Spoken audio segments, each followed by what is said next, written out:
La première théorie sur l'antéchrist, c'est que les personnes qui soutiennent celle de l'homme milliardaire croient qu'un antéchrist viendra dans le monde sous le trait d'un homme très riche, qui utilisera l'influence de toute sa fortune pour manipuler et contrôler les systèmes et les gouvernements mondiaux. Pour comprendre les raisons qui renforcent cette idée, explorons quelques points du chapitre 13 de l'Apocalypse. Ce chapitre traite précisément de l'émergence de l'antéchrist sortant de la mer avec 10 cornes et 7 têtes. Ce symbole des cornes et les têtes ont été interprétés depuis l'antéchrist comme représentant différentes nations ou structures de pouvoir. Et il pourrait contrôler toutes ces structures. De plus, les versets 4 à 8 de l'Apocalypse 13 montrent que la bête reçoit l'autorité sur toutes les tribus, peuples, langues et nations. Et c'est l'admiration des gens pour un tel pouvoir qui les amènerait à adorer et à servir l'antéchrist.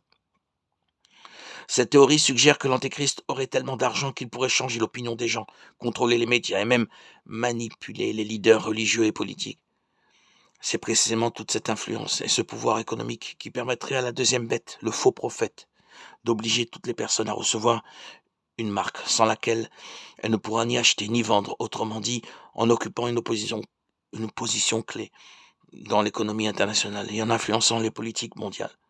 L'homme milliardaire pourrait imposer ses propres politiques économiques alignées sur un agenda apocalyptique sans aucun problème, et cette théorie peut expliquer un phénomène très courant de nos jours.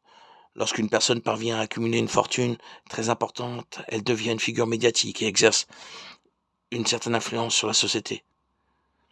Quelques exemples de cela sont des personnes comme Mark Zuckerberg, propriétaire de Facebook, Instagram et WhatsApp, et aussi Elon Musk, propriétaire de Tesla, SpaceX et bien d'autres. Il y a aussi Donald Trump, ancien président des États-Unis et un puissant milliardaire. Il y a également des exemples tels que Bill Gates, fondateur de Microsoft, et Jeff Bezos d'Amazon. Et savez-vous ce que ces hommes ont en commun?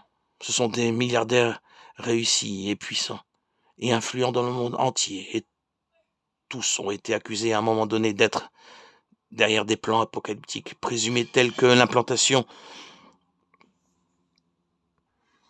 de puces dans les gens, l'utilisation de leurs plateformes de médias sociaux pour contrôler et manipuler les masses, des liens avec l'élite mondialiste, la franc-maçonnerie et même le satanisme, montrant qu'ils aspirent à dominer le monde à travers leurs entreprises et leurs projets spatiaux. Et ce ne sont ici que quelques exemples de milliardaires qui ont été accusés d'être l'antéchrist.